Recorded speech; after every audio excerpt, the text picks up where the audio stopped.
अस्सलामुअलैकुम my YouTube viewers, welcome back to my channel. क्या हाल चाल है आप सबके? उम्मीद करती हूँ आप सब बिल्कुल खैरियत से होंगे।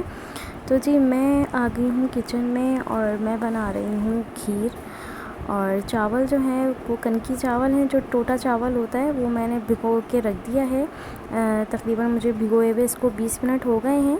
और यहाँ पे मेरे पास जो है 1 किलो जो है ऑल पर्स का दूध है। 1 किलो की मैं खीर बना रही हूँ क्योंकि मेरे ससुर की जो है वो बरसी है। और बस ये है कि घर घर में ही हम लोग जो है वो नियाज़ दिलवाएंगे और उसके लिए जो है वो प्रिपरेशन कर रहे हैं खाने की। तो ये एक दिन पहले की जो है वीडियो है, क्योंकि मैंने एक दिन पहले ही रात में जो है वो खीर बना के रख दी थी, क्योंकि जो है गैस का बहुत ज़्यादा जो है वो इशू हो रहा है आजकल कराची में। सब जगहों पे जो है ना गैस बहुत जो है वो स्लो आ रही है, जिसकी वजह से काफ़ी चीज़ें जो है ना मतलब डिस्टर्ब हो गई हैं। तो इस वजह से मैंने जो है वो आधा काम जो है वो मैंने एक दिन पहले ही करके रख दिया था। तो ये रात की वीडियो है। मैंने खीर जो है वो पूरी जो है वो बना के रख दी थी। अच्छा, यहाँ पे मैं 1 किलो की खीर बना रही हूँ ऑल पर्स की। तो ये था कि जब मैंने दूध वगैरह मैंने बॉईल करने के लिए रख दिया था, तो मैंने फिर उसमें जो है 7 से 8 अदद जो है वो इलायची कूट के डाल दी थी।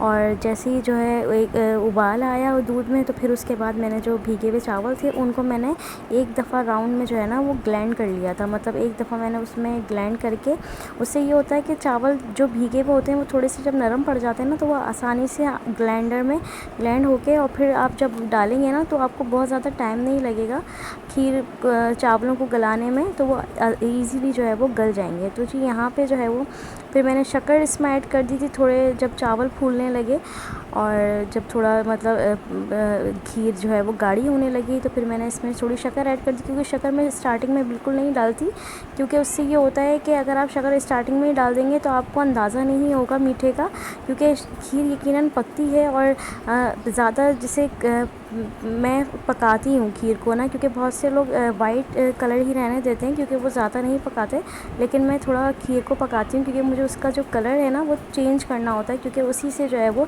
खीर का असल जायका आता है। तो मैंने ये जो है वो खीर ऑलमोस्ट जो है वो डन हो गई है। अब मैं इसको जो है वो ठंडा करके और फिर मैं इसको डिश में जो है वो निकाल के रख दूँगी। फिर ये है कि सुबह जो है मैं इसमें जो ड्राई फ्रूट्स वगैरह हैं वो मैं डालूँगी। अच्छा जी, ये नेक्स्ट डे की वीडियो है। मैंने जो मशीन लगाई थी, कपड़े वगैरह मैंने धोए थे, तो अब ये है कि मैं जो है इनको जो है वो तय करके रखूँगी। अभी बस छत से मैं कपड़े उतार के जो है वो लेकर आई हूँ, क्योंकि ज़ाहिर सी बात आज नियाज़ भी है, तो मेरी सिस्टर इन लॉ भी आ रही हैं, तो मैं जल्दी से जो है ना इनको समेटूँगी और समेट के जो है वो अलमारी वगैरह में इसको जो है वो मैं तय करके रख दूँगी कपड़ों को। क्योंकि ये भी साथ साथ जो है वो घर के भी काम चल रहे होते हैं। तो बस उठने के बाद जो है वो सफाई वगैरह भी हो गई थी और जो है किचन वगैरह भी क्लीन कर दिया था मैंने। फिर उसके बाद जो है वो मैं जो है किचन में जाऊंगी और किचन में जाके मैं खाने की तैयारी करूंगी।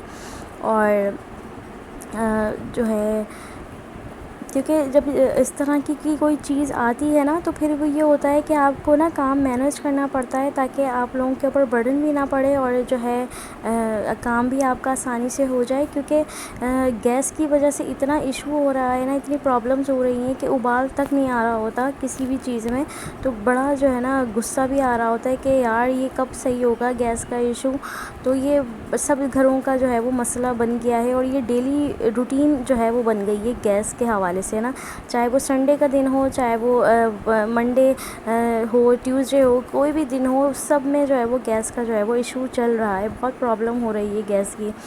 तो बस ये है कि यहाँ पे जो है वो मैंने कपड़े वगैरह तय करके रख दिए हैं। बस अब मैं इनको अलमारी के अंदर रखूँगी और फिर उसके बाद जो है वो मैं जाऊँगी किचन में। किचन में जाके मैं जो है ना तैयारी करूँगी। अच्छा, बीफ का जो है वो पुलाव बन रहा है, तो मैंने जो है बीफ के गोश्त को जो है वो मैंने धो के उसको अच्छी तरीके से मैंने रख धोने के बाद, और जो है धोने के बाद मैंने इसको जो है वो एक उबाल दे के गोश्त में, ताकि उसकी जो वो होती है स्मेल होती है वो निकल जाए। उसके बाद अब मैं इसके अंदर जो है वो डाल रही हूँ प्याज मैंने जो है ये तकरीबन जो गोश्त है ये तकरीबन 2 किलो गोश्त है हड्डी वाला। और इसमें मैंने 3 मीडियम साइज़ की जो प्याज है वो मैंने रफली जो है काट के डाल दी है। और लहसुन की 1 पोटली जो है वो मैंने इसमें ऐड कर दी है, क्योंकि इससे थोड़ा सा फ्लेवर आ जाता है। और उसके बाद फिर मैं इसमें जो है ऐड कर दूँगी नमक। और मैंने थोड़ा सा पिसा हुआ लहसुन अदरक का भी पेस्ट डाला था। इससे थोड़ा सा जो है वो गोश्त की जो स्मेल होती है वो ख़त्म हो जाती है बिल्कुल। और यकीनन ये जो यखनी हम बना रहे होते हैं पुलाव की, तो वो पुलाव जो है वो उसी यखनी में जो है वो चावल जो है पकते हैं, तो इस वजह से उसका जो फ्लेवर होता है वो अच्छा आ जाता है। तो यहाँ पे मैंने नमक भी जो है 1 टेबल स्पून भर के डाला था, क्योंकि जो पुलाव बन रहा है वो उसमें जो है वो पैकेट भी जाएंगे, तो इस वजह से नमक मैंने थोड़ा हल्का ही रखा, क्योंकि फिर वो जब मसाला उसका बनेगा तब उसमें जो है वो और नमक चेक हो जाएगा।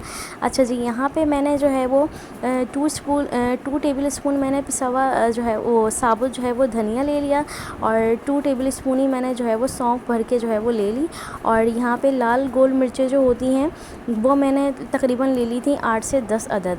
और फिर उसके बाद जो है यहाँ पे जो है वो जब यखनी तैयार हो गई थी, तो फिर इसका जो है वो मसाला बन रहा है। अच्छा, ये जो पुलाव है ना, ये मेरी सिस्टर इन लॉ बना रही हैं, क्योंकि उन्होंने कहा था कि पुलाव मैं बनाऊंगी, तो बस मैंने उनके आने से पहले यखनी चढ़ा के रख दी थी, क्योंकि यखनी यकीनन गोश्त गलने में टाइम लगता है, तो इस वजह से मैंने उनके आने से पहले यखनी जो है वो प्रिपेयर करके रख दी थी। तो बस वो जब आई हैं तो फिर उन्होंने जो है वो मसाला वगैरह इसका भून लिया था।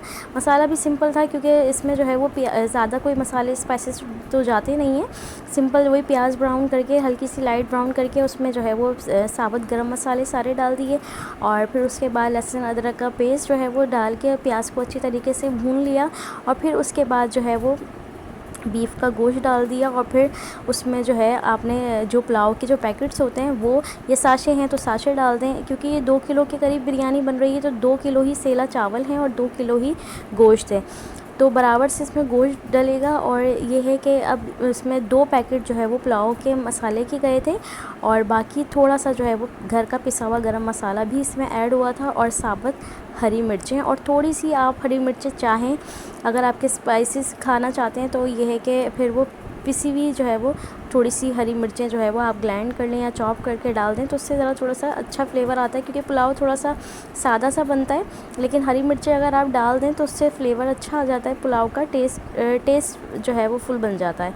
तो जी, यहाँ पे जो है वो यखनी भी इसके अंदर ऐड कर दी है, चावल भी इसमें ऐड कर दिए हैं। अब इसको उबाल आने तक जो है वो पकने देंगे, और फिर उसके बाद जो है वो दम पे लगा देंगे चावलों को। तो ये जो है वो पुलाव हमने जो है वो बना लिया था। खीर मैंने एक दिन पहले ही जो है वो डन करके रख दी है, बस अब मैं उसके ऊपर जो है वो ड्राई फ्रूट्स वगैरह जो है वो उसमें डाल दूँगी।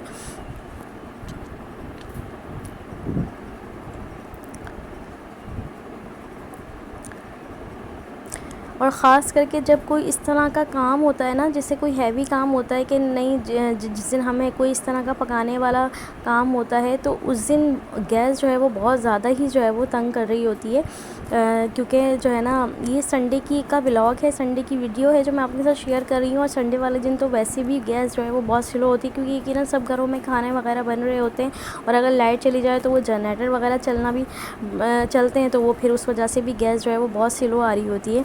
तो खैर, यहाँ पे माशाल्लाह जो है वो पुलाव बनके बिल्कुल रेडी हो गया है, और बस अब ये है कि सब जगह न्याज़ दिलवाएंगे, पहले फाता वगैरह होगी, उसके बाद जो है वो जहाँ बांटना होगा वहाँ पे हम लोगों ने जो है वो बांटने के लिए जो है भिजवा दिया है। और यहाँ पे जो है वो खीर भी मैंने निकाल के और जो है ना उसमें ड्राई फ्रूट्स वगैरह डाल दिए हैं। तो जी, आज का व्लॉग ये है, तो मुझे अपनी दुआओं में याद रखिएगा, और मेरे ससुर को भी अपनी दुआओं में याद रखिएगा। अल्लाह पाक उनकी मग़फ़िरत फरमाए, उनको जवार रहमत में जगह अता फरमाए, और जितने भी मरहूमीन इस दुनिया फ़ानी से रहलत फरमा गए, अल्लाह ताला उन सब की तमाम की बख्शिश व मग़फ़िरत फरमाए, उनके दर्जात को बुलंद से बुलंद अता फ़रमाए। और बस आज का व्लॉग मेरा इतना ही है। तो मेरी वीडियोज़ अगर आप लोगों को अच्छी लगती हैं तो मेरे चैनल को ज़रूर सब्सक्राइब कीजिएगा, लाइक कीजिएगा, और बेल आइकन को ज़रूर प्रेस कीजिएगा, ताकि आने वाली वीडियोज़ आप तक आसानी से पहुँच सकें।